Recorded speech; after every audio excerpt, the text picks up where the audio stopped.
Hello again, and welcome to Aviation News Talk, where we talk general aviation with relevant news and flying tips for pilots and student pilots to help keep you safe. I'm Max Trescott. I'm the author of several books on the Garmin G1000, 3000, 5000, and Perspective Glass cockpits, and the 2008 National Flight Instructor of the Year.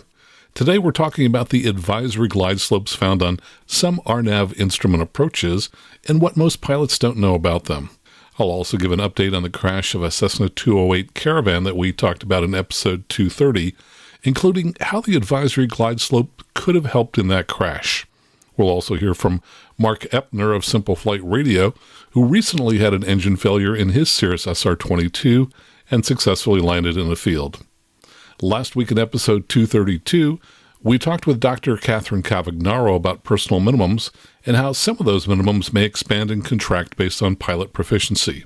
So if you didn't hear that episode, you may want to check it out at aviationnewstalk.com/232. And this is a listener-supported show, which means, you're not going to hear any ads yet anyway. But you will get a great hour of flight instruction, so think about what you might pay an instructor for some flight instruction, and then sign up to become a member and support the show like so many other people do at aviationnewstalk.com/awesome. And when you do, I'll read your name on the show. This week in the news, the pilot who became unconscious mid-flight in Florida leaves the hospital. Foreign pilots rush in as U.S. carriers struggle to staff up. And a man in England who shined a laser at a police helicopter was found not guilty, and we'll tell you why. All this and more, and the news starts now. From Today.com, pilot who became unconscious mid-flight leaves the hospital. You probably heard about the passenger who landed a plane after the pilot became unresponsive. We talked about that in episode 231, and the passenger recently appeared on the Today Show. He said that he always observed how things work in an airplane, but had never been in the front seats before to operate a plane. And he said that he had no interest in learning to fly a plane. He did say that he would fly a plane again in the future as a passenger, but only if it had two pilots. The anchors on the show also mentioned that the pilot who suffered a cardiac arrest event mid-flight is now out of the hospital and resting.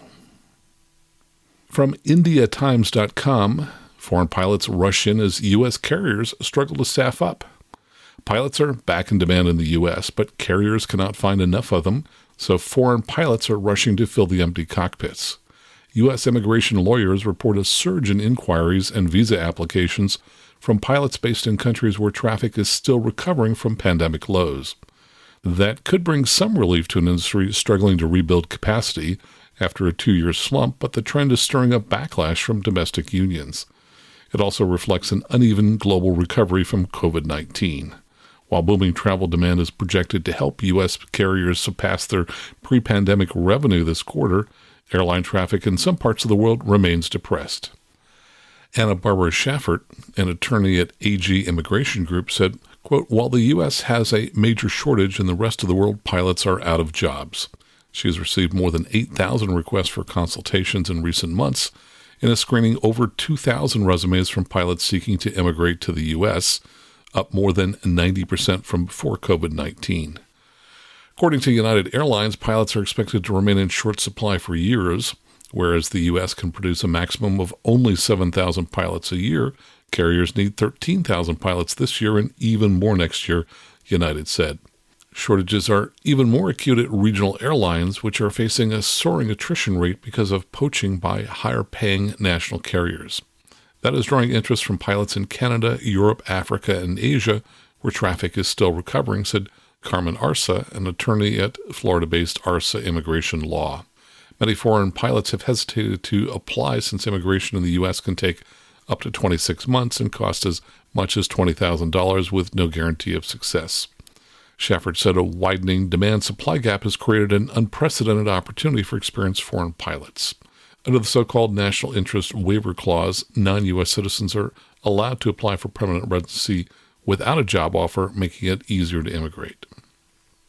From CBSNews.com, Landon Lucas, pilot known for New Jersey emergency landing, survives crash in New Mexico.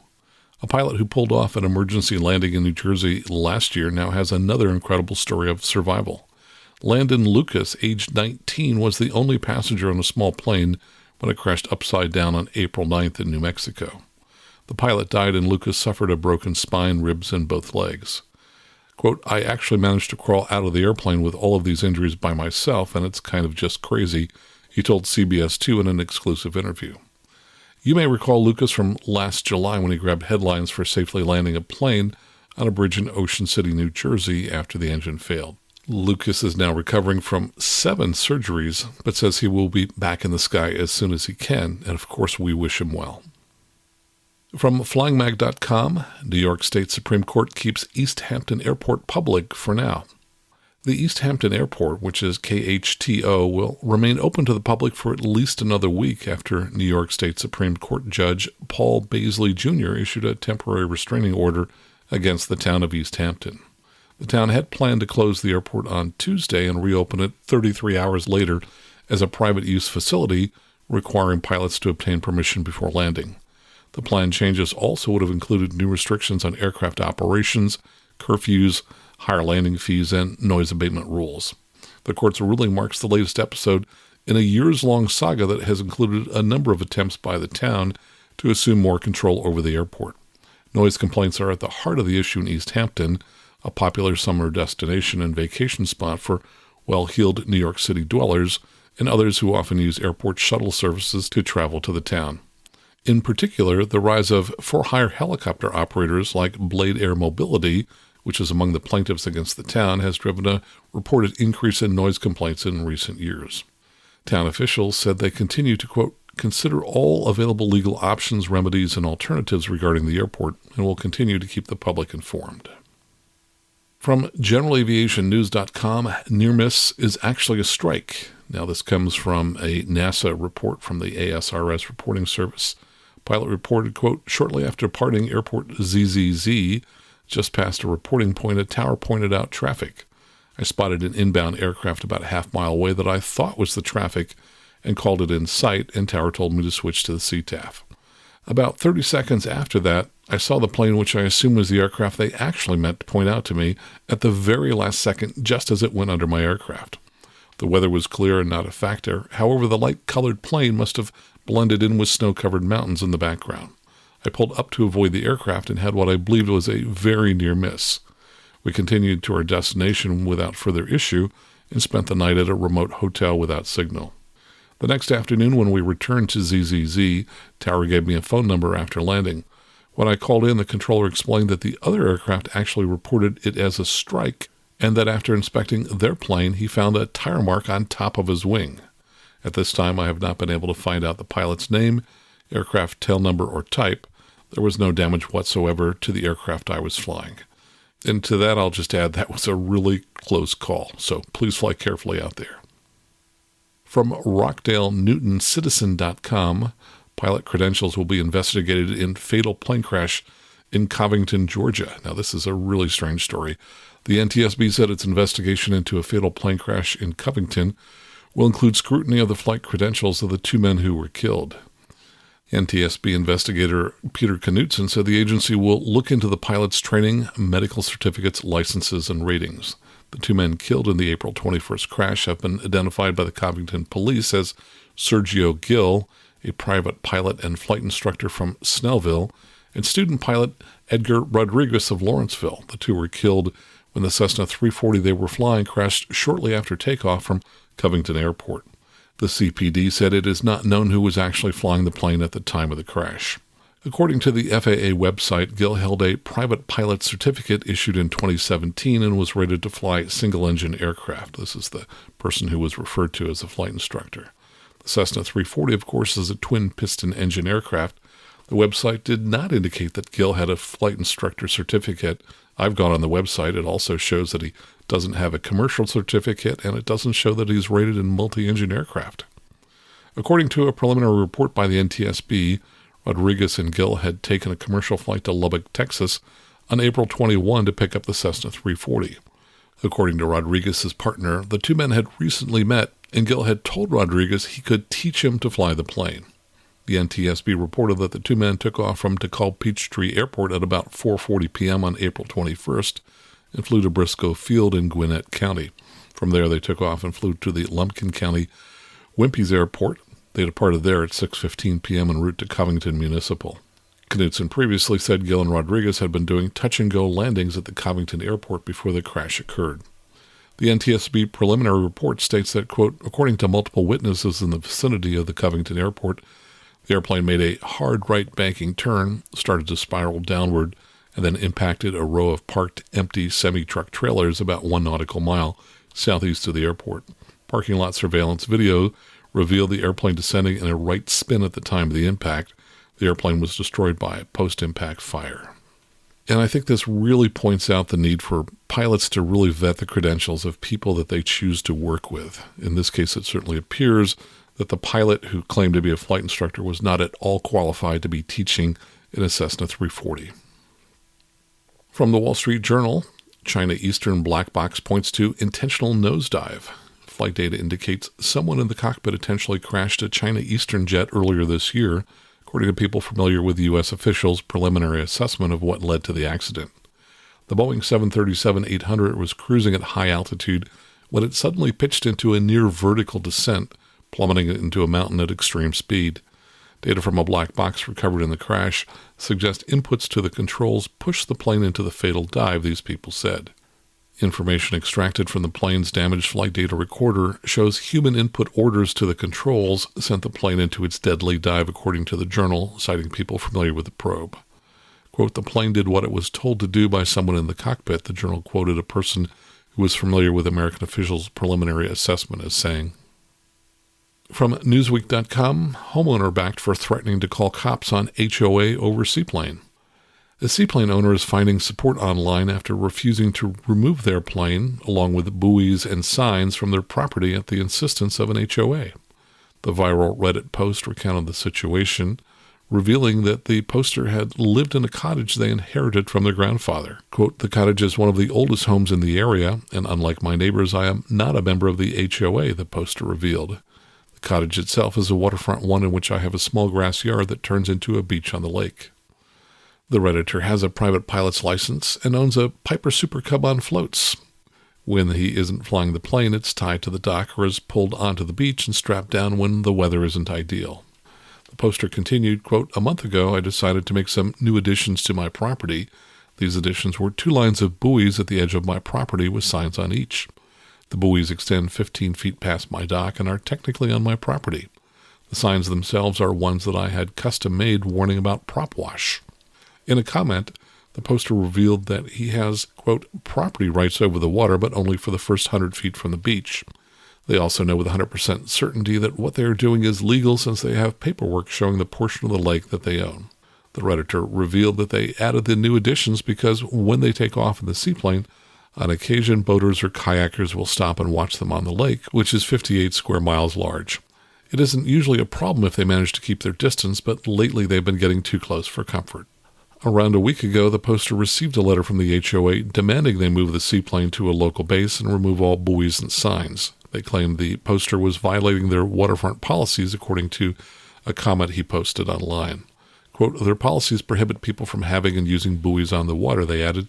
Their objection to the plane was over it being parked on my beach, as they do not allow watercraft to be anywhere but in the water. The Redditor responded by writing them a letter back explaining the reasoning behind the buoys, adding he had no intention to change things. A few days later, he received an angry visit from an HOA member, but he told her that if she or the HOA came on the property again, they'd be arrested for trespassing. Over 800 comments have poured in over the situation, with the majority of people standing behind the poster. Many people raged about HOAs in general, and one Redditor thinks people on the boards of associations are, quote, the most petty and annoying people on the planet. You need to protect yourself from a bunch of bored old people who will spend who knows how much time to try and figure out ways to make your life miserable.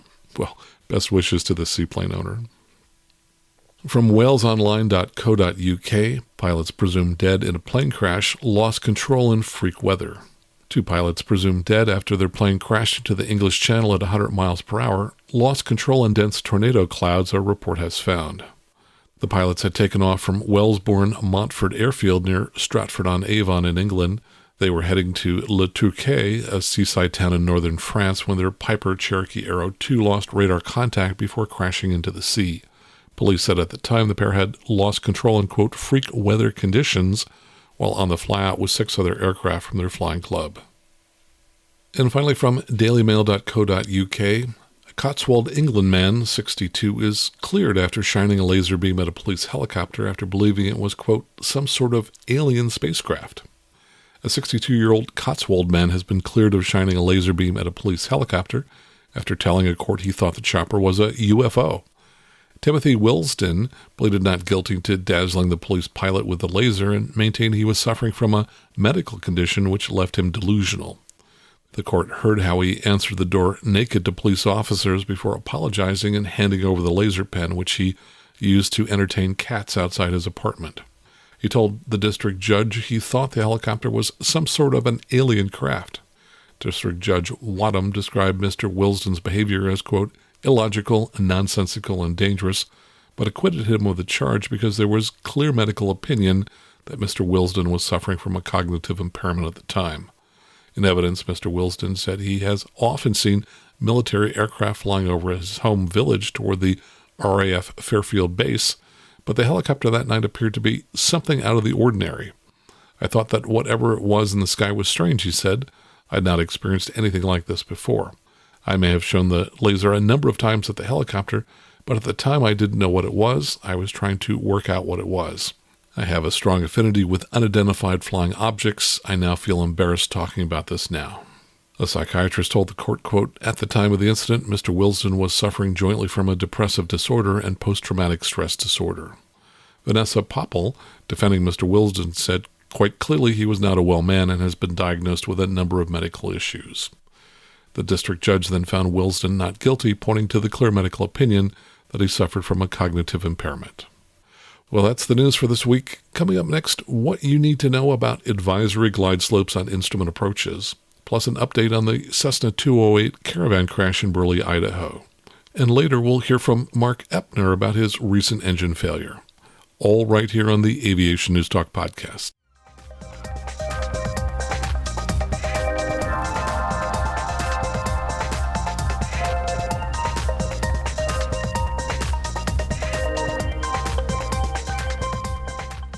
Let's talk about the advisory glide slopes or advisory glide paths found in some Garmin equipment when flying some instrument approaches, as they're not well documented and pilots don't know a lot about them. Later I'll give you an update on things I've learned about the Cessna 208 crash in Burley, Idaho that we talked about in episode 230, and I'll also tell you how the advisory glide slope is related to that crash. Now, I decided to talk about advisory glide slopes because a number of you contacted me this past week to tell me you heard my voice for a couple of minutes in someone else's video that talks about the Burley, Idaho crash. I checked it out, and sure enough, that person lifted a couple of minutes from my episode 230 and slapped it into their video, which, to be clear, is illegal, and I'll talk more about that later. What I did notice in the video was that the discussion about advisory glide slopes, was not correct.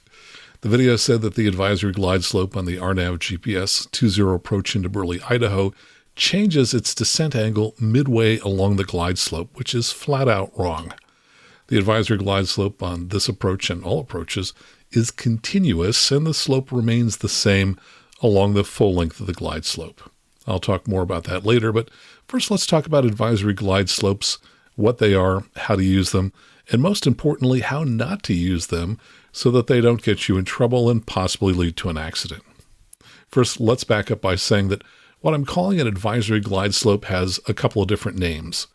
Garmin calls it advisory vertical guidance, but they don't spend much time explaining it in their documentation. You may also see it called an advisory glide path because glide slopes are associated with ILSs, but glide paths are associated with RNAV approaches, and advisory vertical guidance, as Garmin calls it, is only found on RNAV approaches. For most GA pilots, an RNAV approach means one that uses GPS.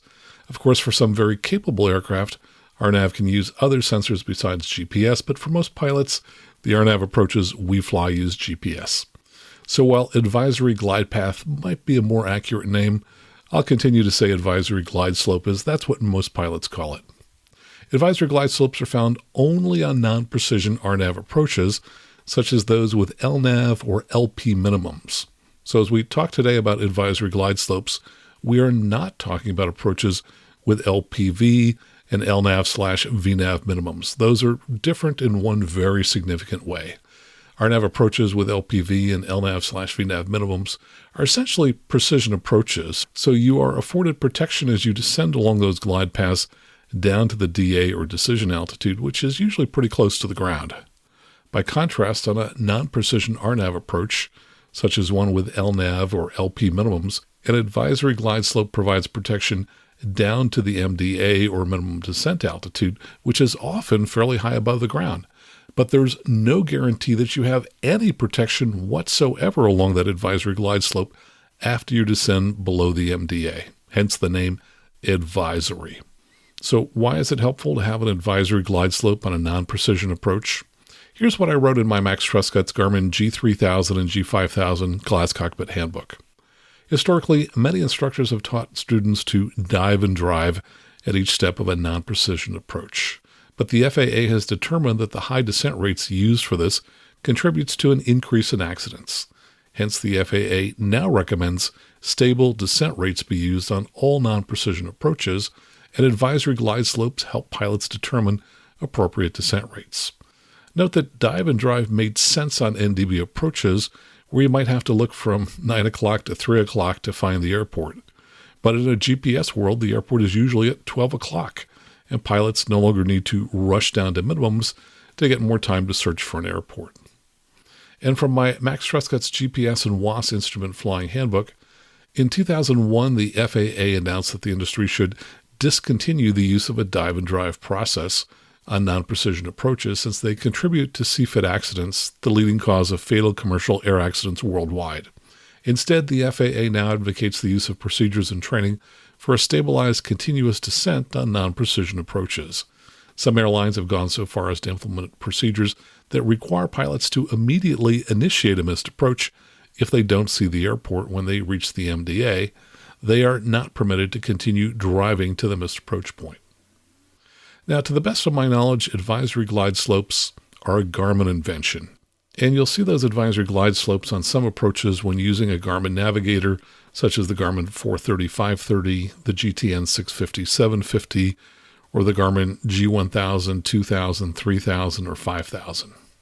Quoting again from my Max Trescott's GPS and WAAS Instrument Flying Handbook, Garmin's WAAS-capable receivers take away the guesswork on many approaches by providing an advisory glide slope from the FAF to the visual descent point, making it easy to fly a stabilized approach. Although the vertical guidance is strictly advisory, LNAV plus V can help make flying non-precision approaches safer. Unfortunately, it's not always easy to know ahead of time if an advisory glide slope is available for a particular RNAV approach with LNAV minimums. The easiest way to know if an advisory glide slope is available is to look at the approach list displayed on your GPS when you select an approach. LNAV plus V, or LP plus V, is shown next to non-precision approaches with advisory glide slopes. Otherwise, LNAV or LP is shown. Jeppesen charts indicate an advisory glide slope in the profile view with a dashed line starting near the FAF and terminating at the MDA. From there, a dotted line continues to the runway threshold. But the government FAA charts don't display advisory glide slopes, so you can't tell from looking at them whether one is available. Now, if that sounds odd, remember that advisory glide slopes are not present in the physical sense. They're just creations of a GPS receiver's microprocessor, its database of points, and the firmware that provides instructions to the microprocessor. Traditionally, glide slopes referred to an ILS using two transmitters and ground-based directional antennas that sent precise radio signals into the air that pilots follow. For RNAV GPS approaches flown with a WAAS-capable receiver, no glide slope is transmitted from the ground. Instead, the receiver calculates target altitudes for every point along a GPS approach, provided, of course, that vertical data was created for a particular approach and inserted into the receiver database. Using GPS satellites and the WAAS infrastructure, a receiver determines an aircraft's present altitude, calculates the difference between it and the desired target altitude, and displays that difference on the vertical deviation indicator and on the CDI.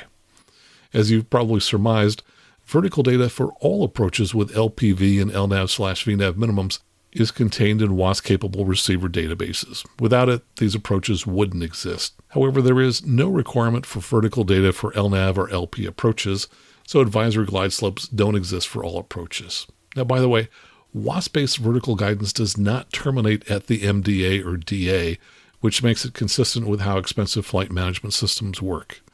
Typically, the vertical path starts at the FAF and extends to either the missed approach point or to 50 feet above the runway where vertical guidance ceases. The signal is shut off at 50 feet AGL to prevent pilots from attempting to fly a WASP signal down to the surface in 0-0 conditions. The vertical path can also start after the FAF if a path starting at the FAF would descend below the minimum altitude required for any subsequent step-down fix. And by the way, that's where the creator of the video I mentioned tripped up and gave incorrect information. He assumed that the advisory glide slope started at the FAF, but it actually starts in this case about 0.4 miles after the FAF, because there was a step-down fix after the FAF, and starting the advisory glide slope at the FAF would have taken pilots below the required altitude at the step-down fix. So just to repeat, the advisory glide slope can start after the FAF if a path starting at the FAF would descend below the minimum altitude required for a subsequent step-down fix. Typically, a 3-degree glide path is generated, however, it differs on some approaches to accommodate obstacles. And note that LNAV approaches provide the same obstacle protection below the MDA, regardless of whether they have an advisory glide slope. Do not become complacent simply because an advisory glide slope exists. So just to summarize, some approaches with LNAV or LP minimums have an advisory glide slope you can display on a Garmin Navigator. When it exists, you'll see it in the Garmin Navigator when you go to load an approach by pressing the proc key. If you're given a choice that says LNAV or LP, well, there's no advisory glide slope. If you're given a choice that says LNAV plus V or LP plus V, then there is an advisory glide slope. After you've loaded an approach with an advisory glide slope, if you push the FPL key to open the flight plan, you'll notice that the white line of text that precedes the instrument approach includes either LNAV plus V or LP plus V in the title of the approach. Later, as you pass the intermediate fix, you'll see either LNAV plus V or LP plus V enunciated in the HSI if you're flying a Garmin G1000, 2000, 3000, or 5000, or if you're using a Garmin 430, 530, or GTN 650, 750, you'll see it enunciated on the Navigator. It is safe to follow the advisory glide slope to the MDA, but there are no guarantees that it's safe to follow it below the MDA. And just to give you a real-life example, last week I flew a night cross-country flight with a client from Palo Alto to Paso Robles, which is about 130 miles away, so that he could meet one of the requirements for the commercial check ride, which is a 2-hour, 100 nautical mile night cross-country. Since it's very dark around the Paso Robles airport, we decided to fly the RNAV GPS-31 there to provide an additional measure of safety as we landed at the airport. The RNAV-31 has only LNAV minimums, but it has an advisory glide slope. We followed the advisory glide slope to 1,400 feet, which is the MDA, and the pilot said he planned to follow the advisory glide slope below the MDA to the runway. I told him, no, we should continue flying level at the MDA until we saw the Vazi or Pappy and follow it to the ground. That's what we did, and the Pappy kept us somewhat above the advisory glide slope. Would it have been safe to fly the advisory glide slope instead? Perhaps, but we had no guarantee that it would be safe, which is why below the MDA we waited and used the Pappy to guide us instead. Now let's talk more about the Burley, Idaho accident. I spent some time over the weekend talking with some people in Idaho who are familiar with the airport and some aspects of the accident. What I learned is that there are a number of unusual factors that may not be apparent from just reading the NTSB's preliminary report. First, the preliminary report, which came out recently, confirms that the pilot hit one of the smokestacks on top of the potato plant. I was told that there are 15 of these stacks and that they don't really produce smoke. Instead, they vent very hot steam and remnants of potato peels. I was also told the factory removes potato skins by putting potatoes in boiling water. Periodically, they open a valve and hot steam starts to shoot up from one of the stacks. And I did see a video with steam pouring out of some of the stacks, and then a valve apparently opened and more steam started pouring out from another one of the stacks. As we all know, steam is what you get when water is heated to the boiling point of 212 degrees Fahrenheit. And what I remember from my thermodynamics class long ago in engineering is that steam can actually get much hotter than that. The NTSB preliminary report says in part, quote, Video footage recovered from a security camera located on a processing plant revealed a view of the rooftop of the processing plant along with a smokestack supported by steel framework on the roof. Snow is observed falling. At 8:32 and 25 seconds, the airplane came into view in a wings-level, nose-high descent. The airplane subsequently struck the smokestack and fell to the rooftop. According to a witness located about a quarter-mile away, he first heard then observed the airplane descend out of the clouds, then immediately went into a steam cloud, which was produced from a set of 6 stacks located on the same roof. The witness heard the engine increase in sound and saw the nose lift shortly before the airplane struck the smokestack and descended to the rooftop. So think about density altitude for a moment. We all know that an aircraft loses performance when the outside temperatures are hot. Now imagine how much lift an aircraft would lose from flying into steam at 212 degrees. And it wasn't just pure steam, it was water vapor with potato remnants.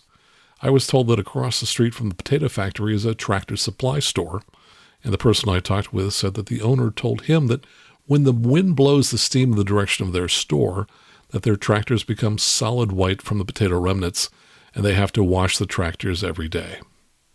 Now imagine a PT-6 turboprop engine ingesting not only hot steam, but steam contaminated with potato remnants. So once this aircraft flew into this contaminated steam, it probably had a huge loss of performance. So it's not surprising that the witness heard the engine throttle up after the aircraft entered the steam. Now, in nearly 50 years of flying, I can't recall ever hearing a pilot talk about the issues associated with steam or reading an Aviation magazine article about it. Yet it is discussed at length in the AIM in Section 7-6-16 called Avoid Flight in the Vicinity of Exhaust Plumes, Smokestacks, and Cooling Towers. I'm not going to read the entire section, but I will include a link in the show notes where you can go to read it. It says in part, some studies do predict that the significant turbulent effects of an exhaust plume can extend to heights of over 1,000 feet above the height of the top of the stack or cooling tower. Any effects will be more pronounced in calm, stable air where the plume is very hot and the surrounding area is still and cold. Fortunately, studies also predict that any amount of crosswind will help to dissipate the effects. However, the size of the tower or stack is not a good indicator of the predicted effect the plume may produce. The major effects are related to the heat or size of the plume effluent, the ambient air temperature, and the wind speed affecting the plume. Smaller aircraft can expect to feel an effect at a higher altitude than heavier aircraft. When able, a pilot should steer clear of exhaust plumes by flying on the upwind side of smokestacks or cooling towers. When a plume is visible via smoke or a condensation cloud, remain clear and realize a plume may have both visible and invisible characteristics. Exhaust stacks without visible plumes may still be in full operation, and airspace in the vicinity should be treated with caution. Pilots are encouraged to exercise caution when flying in the vicinity of exhaust plumes. Pilots are also encouraged to reference the chart supplement, where amplifying notes may caution pilots and identify the location of structures emitting exhaust plumes. The best available information on this phenomena must come from pilots via the PIREP reporting system. All pilots encountering hazardous plume conditions are urgently requested to report time, location, and intensity of the element to the FAA facility with which they are maintaining radio contact. Now, here are some other factors related to the accident at Burley, Idaho. From a few stories I have found online, the city of Burley has wanted to close and move the airport for a long time. From a story in 2021 at kmvt.com, quote, they have been going to move this airport for 25 years, said Kevin Gebhardt, the airport manager. It also said nearly 3 years ago, they lost their FAA funding because the airport did not meet their safety standards due to short runways. And from a story in 2012 at Yumpu, I guess that's YUMPU.com, quote, Burley's Mayor Terry Greenman met with Cassia County officials on Monday, sending a message that if the county and other mini-Cassia cities won't sign on to support a new Burley airport, he will ask the federal government to close the facility. Quote, the current airport we have is totally unsafe, he told commissioners.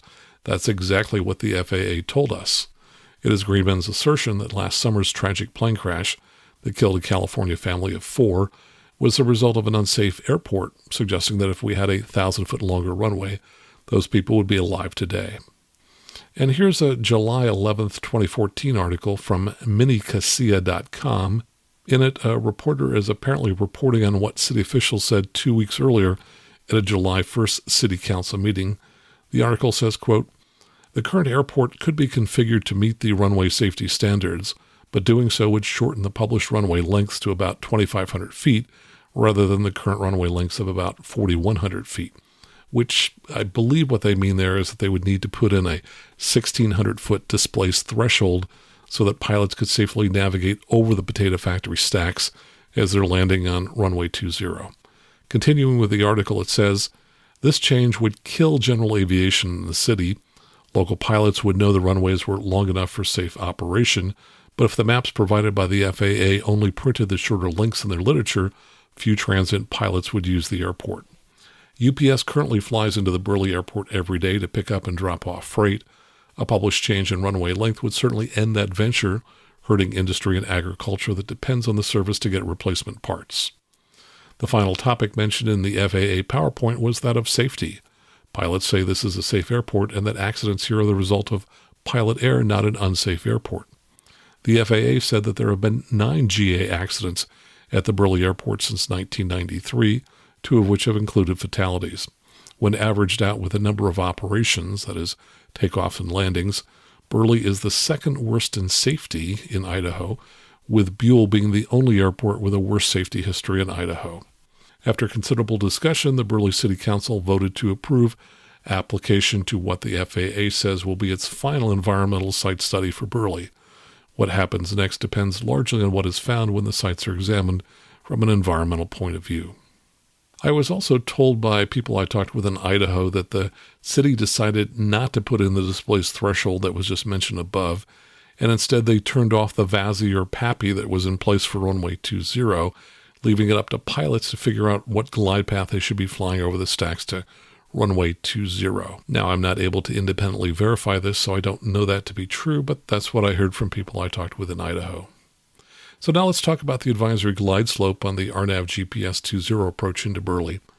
In episode 230, I mentioned that I flew the approach in an AATD, which is essentially a flight school simulator, and I videotaped that approach and shared it with Patreon supporters of this show. I'll probably add an introduction to it and share it on YouTube sometime in the future. The AATD I flew has the Garmin G1000 in it, which is what was installed in the Cessna 208 that crashed.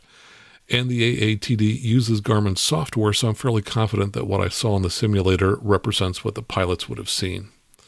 The advisory glide slope on that approach begins about 0.4 miles beyond the final approach fix Hicklow at 6,000 feet. The pilot could have coupled the autopilot to that advisory glide slope all the way down to the MDA of 4,560 feet, which is 408 feet above the ground. It's not legal to couple the autopilot to advisory glide slopes below the MDA, and the pilot would have had to shut off the autopilot and hand fly the approach once she decided to descend below the MDA. To descend below the MDA, she would have had to have the airport in sight. She could have continued to hand fly using the advisory glide slope as guidance. However, she'd need to keep the runway in sight as there's no guarantee of obstacle clearance on the advisory glide slope below the MDA. FlightAware shows just 2 data points for this flight that were below the MDA. The first one is about 0.89 nautical miles from the runway. FlightAware shows it as 4,450 feet, but if you adjust it for non-standard pressure at the airport, the plane was really at 4,500 feet. In the simulation I flew, at 0.9 miles from the runway, the advisory glide slope placed us at 4,560, which by total coincidence is also the MDA altitude. However, at this point, the accident aircraft appears to have been 160 feet below the advisory glide slope, which is permitted if the pilot has the runway in sight. The only other data point from FlightAware was at about 0.45 miles from the runway, which would have been just seconds from impact, which occurred around 0.42 or maybe 0.41 miles from the runway. The aircraft at that time, after adjusting for non-standard pressure, was at 4,200 feet or just 48 feet above the runway. By contrast, the advisory glide slope at that location was about 4,370 feet or about 170 feet higher than the accident aircraft. At 0.4 nautical miles from the runway, which would be close to the accident site, the advisory glide slope was about 4,350 feet or 198 feet above the airport elevation. Now, I've heard that the stacks may have been as much as 120 feet above the ground, and that the ground at the accident site may be a little higher than the airport. So it appears that the advisory glide slope would have cleared the stacks, but perhaps by as little as 50 feet. So this accident appears more complex than you might believe from reading the NTSB preliminary report. There's no doubt that the pilot was flying under very challenging circumstances. As we discussed in episode 230, there was snow and mist which were reported at the airport, and in fog, mist, and rain, pilots often perceive that they're too high, which can cause them to pitch forward for the runway. It's entirely possible that the pilot had the airport in sight, but then a new cloud of steam erupted, blocking her view of the airport. An eyewitness said she flew into the steam, and that would have severely degraded aircraft performance. And she was landing at an airport that the FAA deemed so unsafe that they withdrew funding for the airport. It does appear the pilot flew below the advisory glide slope, which she is permitted to do if she had the airport in sight. But even though you're permitted to go below the advisory glide slope, a safer practice would be to stay at or above the advisory glide slope. And even so, once you go below the MDA, there's still no guarantee that staying on the advisory glide slope will keep you safe. Coming up next, we'll hear from Marc Epner about his Cirrus SR22 engine failure. All right here on the Aviation News Talk podcast.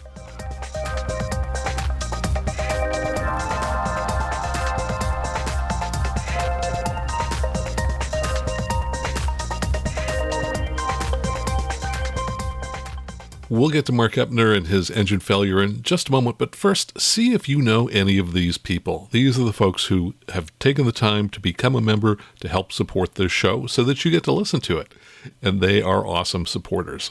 So let's talk first about Dan Morris. He joined us as a mega supporter. He's a retired Air Force firefighter, currently a cardiovascular ICU nurse.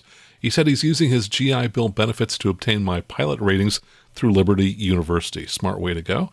And he says that my aviation goal is to simply find a faster, more enjoyable way to visit the family. So Dan, thanks so much for supporting us at the $50 a month level. We have two new other mega supporters. I'll tell you more about them in a future show, but they are Wesley Shutt and Robert Chody.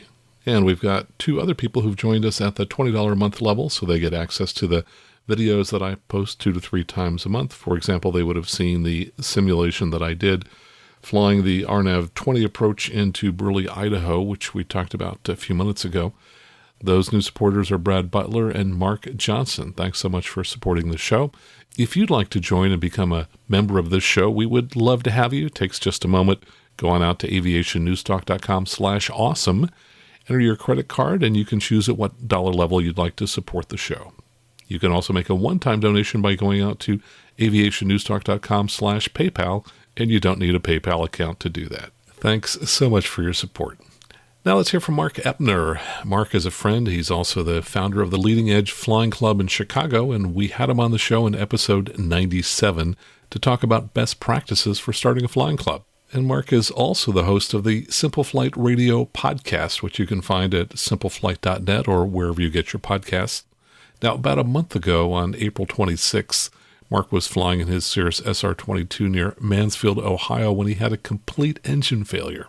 He was flying eastbound at 2,500 feet, which was about 1,500 feet AGL, when the engine failed. Now, he had taken some flight instruction a few months earlier in which he practiced an engine-out landing to a field, and he said that the memory of that just kicked in and he automatically began doing what he practiced just a few months before. And he successfully landed on a pretty flat field. But what was most interesting to me was what Marc had to say about how he had wondered how he might react in an emergency, which is something I'm sure most of us who haven't had an emergency think about. How will we react? Marc had the same question. This first clip comes from near the beginning of his 16-minute YouTube video that he did about his engine failure. And as I think about the things that scare me in aviation, an engine out is pretty much near the top of the list. And I suspect for many of you, you got the exact same concern.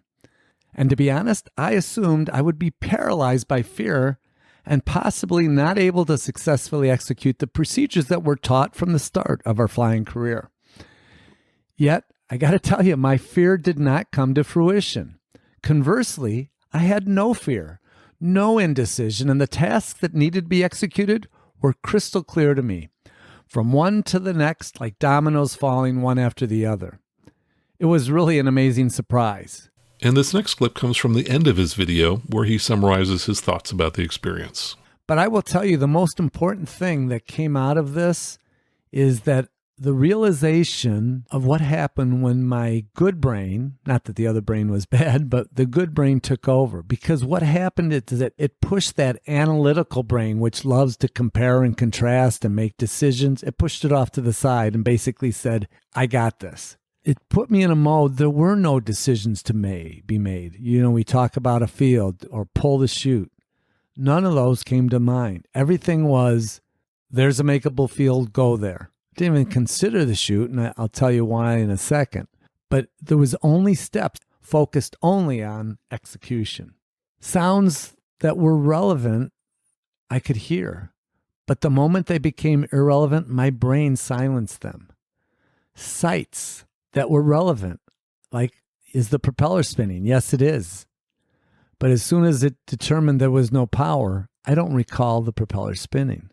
When I approach the ground and the airplane starts yelling, terrain, terrain, pull up, pull up, I only heard it once, maybe the start of a second time, and then my brain shut it off. I didn't hear it anymore, even though I'm sure it was going on. The human brain was good enough and smart enough to shut off distractions and keep me focused only on the things that were important to me. That's really, really cool. And I want you to know that that can happen for you as well. Initially coming out of there, I thought, oh, the brain knows what to do magically. And then as I think about it, it really wasn't coming up with things on its own. It really was just being perfect at bringing up data that I provided it earlier, whether it was months or years ago. And in this case, in my opinion, it remembered and recalled perfectly my lesson from 5 months ago. So that says to me that we can control this. We can be accountable for making sure we give our brain all the data it will need so that it can help us when we need it. So that means practice with a purpose. Don't just fly to a $100 hamburger. Practice things that are uncomfortable. Fly with a CFI every 6 months, every 3 months, every year, whatever, but more than you are now. Use simulator or just in your chair, your easy chair, run through scenarios and picture the muscle memory you need to build. And I think what you'll find is what I find, that the fear will not be in the cockpit. The stress and the panic will not be there because you will have given your brain everything it needs to be successful. And again, I want to call it purposeful practice, flying with the CFI, using the sim, running through the scenarios. All of these things contribute to that happening. Now, certainly, each of us handles stress and emergencies differently. We're all unique. But I think we can mitigate the negative forces by being proactive and understanding how do your systems work on your airplane. Whether it's a landing gear system, your avionics, know that inside and out. How to handle emergencies. What are the emergency checklists? How are you going to do that? And then build proficiency and confidence through practice that eliminates the fear and replaces it with respect for that which can hurt you. In my experience, fear results in reactive and impulsive decisions, while respect can drive planned and proactive decisions. I know you can do it because I did it. The difference is now we know the recipe for success. So it's up to each of us to put in the practice to build that database so your brain can execute when it needs to. I encourage you to start right now. And until we talk next time, blue skies and tailwinds. Marc, thanks so much for sharing that. That really gives me some comfort that if we periodically practice different emergencies when we fly, that the training will kick in and that we will know what to do when we're faced with an emergency. Thanks so much. Now, Cirrus pilots in particular may be wondering, why didn't Marc pull the parachute, which is what Cirrus and CSIP instructors generally recommend in this situation? Now, Marc wrote about this experience at cirruspilots.org, and there he wrote, "So for the people that ask, what was the decision process like? Shoot or land? I couldn't tell you. What I can tell you was that there was no indecision. It was as clear as day as to what I was going to do. As one pilot said, maybe it was a gut decision. Sure, let's go with that. So I'll talk in more detail someday about the Cirrus parachute. What I will quickly say is that there's a big difference between putting a Cessna into a field versus doing that with a Cirrus. And the main difference is stall speed. A lot of Cessnas have a stall speed around 40 knots, so you can get fairly slow when you touch down.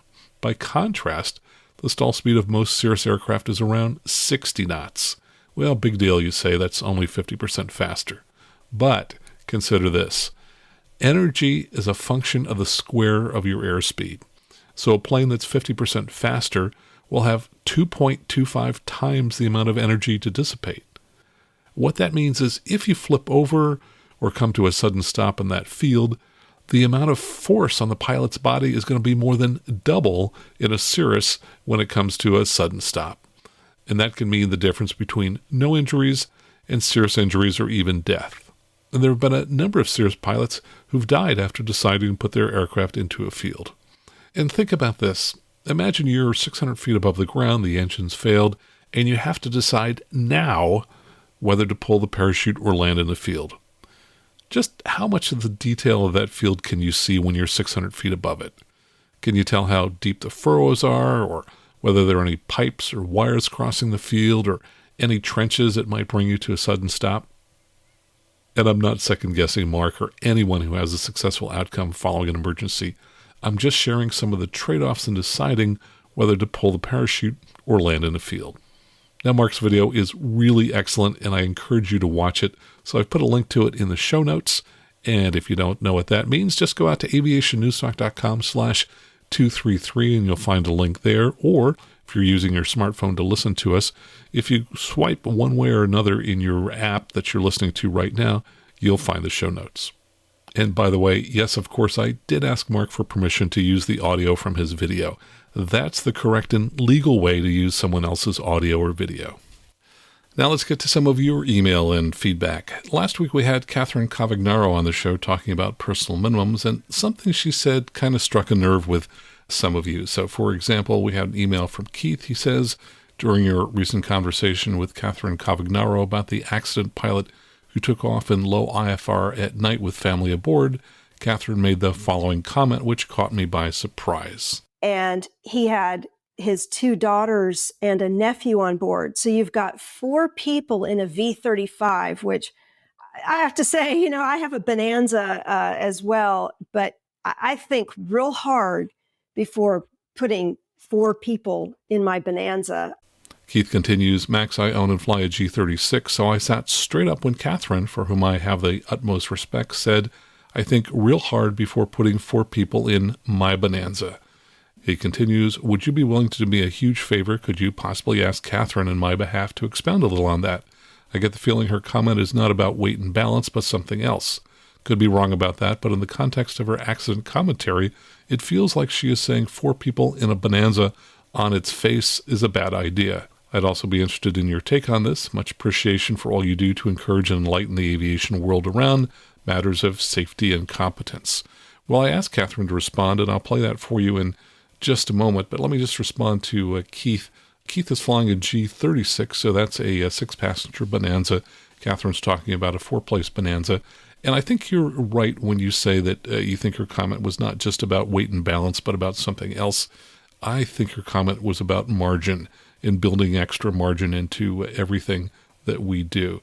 And we also had an email from Ron in California who said that he thought that she was imposing her minimums on others. Now, I don't think that's the case. I mean, personal minimums are just that. They're the minimums that everyone chooses to do personally. He also thought that she was perhaps condescending by saying that she wouldn't put 4 people in her Bonanza, but that other people could do that safely. Here's Catherine's response. Hi, Max. Following our conversation on personal minimums, you sent me a couple comments from listeners. Whether it's hearing back from folks based on my column in the magazine or reading responses like these, I value this back and forth, so I'm pleased to respond. To provide context, I introduced 2 accidents from 2021 with similar details. In each case, the aircraft took off and merely seconds after becoming airborne, made a descending turn into terrain. Unfortunately, all on board these flights perished. Only the preliminary reports are out, so I'm not going to speculate on causes, but in each case there's a collection of yellow and red flags that seem pretty daunting. I wish these pilots had exercised Plan B. For the Gainesville, Georgia crash, the pilot took off with his wife and brother on board right before sunset into low IMC in a new-to-him airplane with its new-to-him panel and an instrument rating he earned just a few months before. I count at least 6 flags. In the Visalia, California crash, the pilot took off with 2 daughters and a nephew into low IMC 2 hours after sunset. I see at least 3 flags in this one. I'll elaborate about putting family on board as there can be multiple issues that arise here. First, as we discussed, it can intensify external pressures to execute the flight. Let's face it, Plan B can involve starting a vacation late or finding a local hotel, and neither one is fun or what we had in mind when we earned our certificates and ratings. Second, it's harder to focus on a tough flight with others on board. Despite my sterile cockpit rule, I've been distracted many times by passengers. Sometimes it's just the idea that they are there and they're relying on me. Finally, the aircraft just doesn't perform as well when it's near max gross. I have no idea whether this pilot was at or beyond max gross, but with 4 adults in a normally aspirated Bonanza, I'm guessing they were on the heavy side. I commented that I think very hard before I put 4 people in my 4-seat Bonanza, and that is absolutely true. I've taken off in her at max gross, but the performance was noticeably worse. I mitigated that risk by ensuring that other factors like temperature and runway length were in my favor. Considering the Visalia crash, I'd make the fact that there were 4 grown adults in this airplane at least a yellow flag, possibly becoming amber or red based on the opportunity for mounting external pressure or distractions. Launching into low IMC at night is no easy endeavor just all by itself. My hope is that each pilot will assemble a set of personal minimums appropriate for that moment in time, which based on total and recent experience is naturally going to vary from pilot to pilot. I proposed this topic for your audience because in my role as FAA examiner, I've been disappointed by the lack of thought given to this very important area. If our conversation means that listeners are taking the opportunity to construct or reevaluate their own, then that makes me happy. Thanks again, Max, for all you do to keep pilots safe.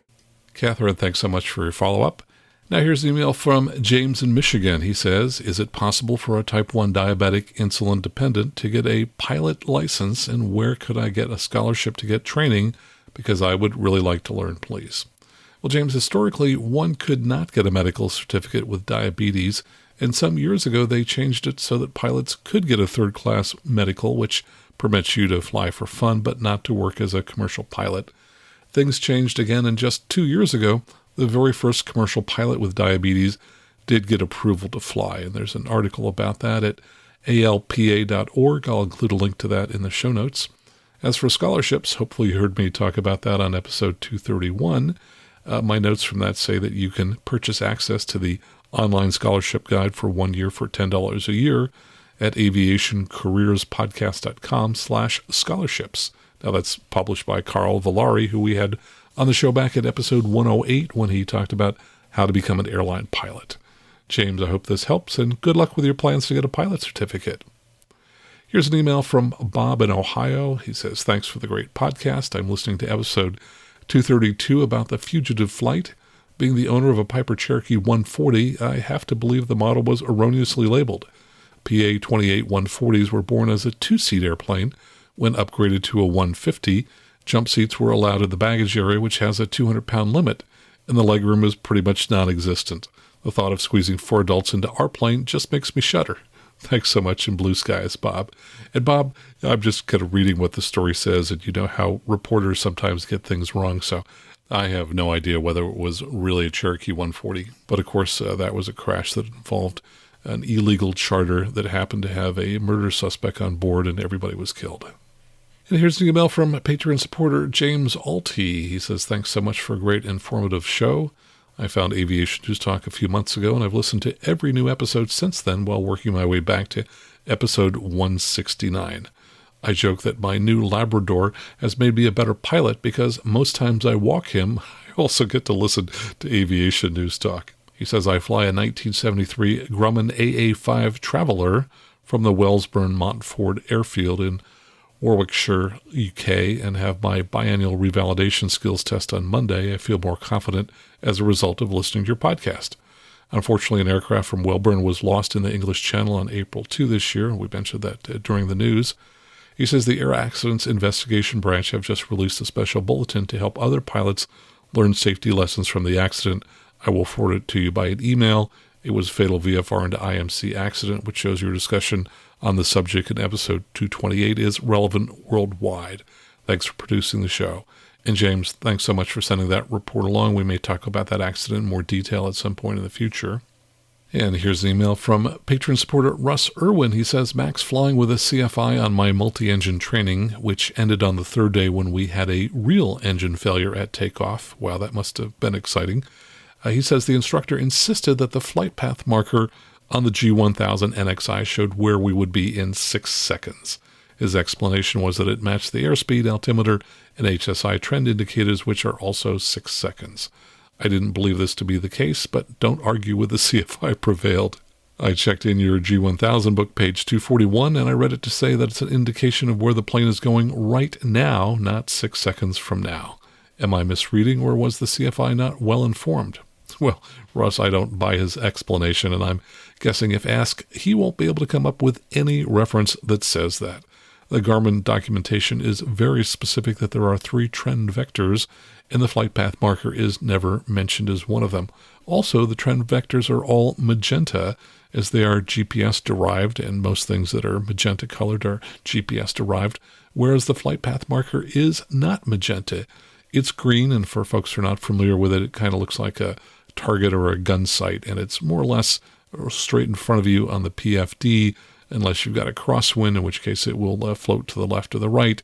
If you're pitched up and down, it will also go up and down. By the way, the nicest thing about the flight path marker, if you haven't figured this out and you're in a G1000, when you're doing steep turns, if you just hold the flight path marker on the white line, you will hold your altitude perfectly. I also said to Russ, I've always believed that the FPM is instantaneous. For example, if you place it on the white line, the altitude stops changing immediately, not 6 seconds later. Also, as you steer the plane left and right, as a pilot I was with did today while flying an ILS with raw data, no flight director, the flight path marker is highly responsive to left-right movements with virtually no lag. So, no, I'm not buying it. And here's a comment from YouTube from last week's show. This is from Brian. He says, Max, with your and Miss Cavagnaro's dedication to safety, I often wonder how many lives and families you have actually saved. Being great educators are akin to being superheroes. Well, Brian, thank you so much. That's probably one of the kindest comments I've ever seen on YouTube, so thank you very much for that. And let me throw in a couple quick updates here. I had mentioned last week that I would be in Raleigh-Durham this week, bringing back an SR20 from the East Coast. That trip has gotten pushed out several days or perhaps as much as a week, so I'll let you know more about that when it occurs. And also I wanted to share some information about the flight we did to Paso Robles for the night cross country. One of the things we discovered, and I was not aware of this, you might already know it, but maybe you don't, in ForeFlight, if you happen to view the instrument chart by superimposing it on the map, which I don't usually do, but a lot of people do, you don't get the little NOTAMs warning at the top of the chart.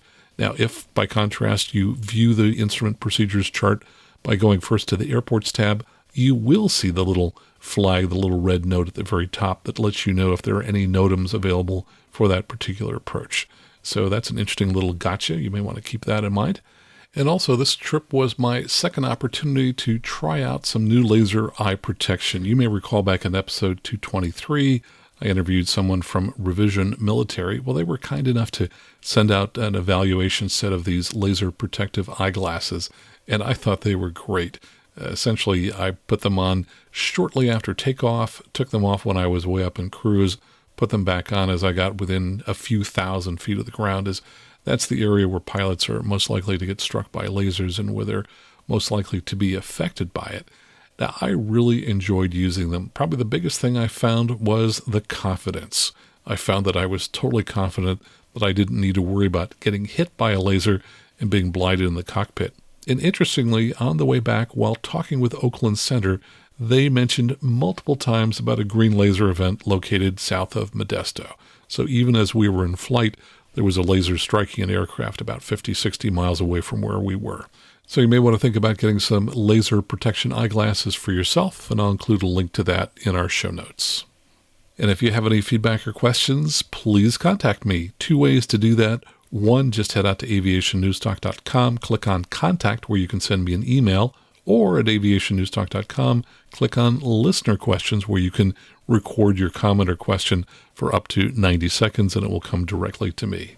And I really want to thank everyone who contributes to the show in whatever way you do, and especially those who send us feedback and comments. So until next time, fly safely, have fun, and keep the blue side up.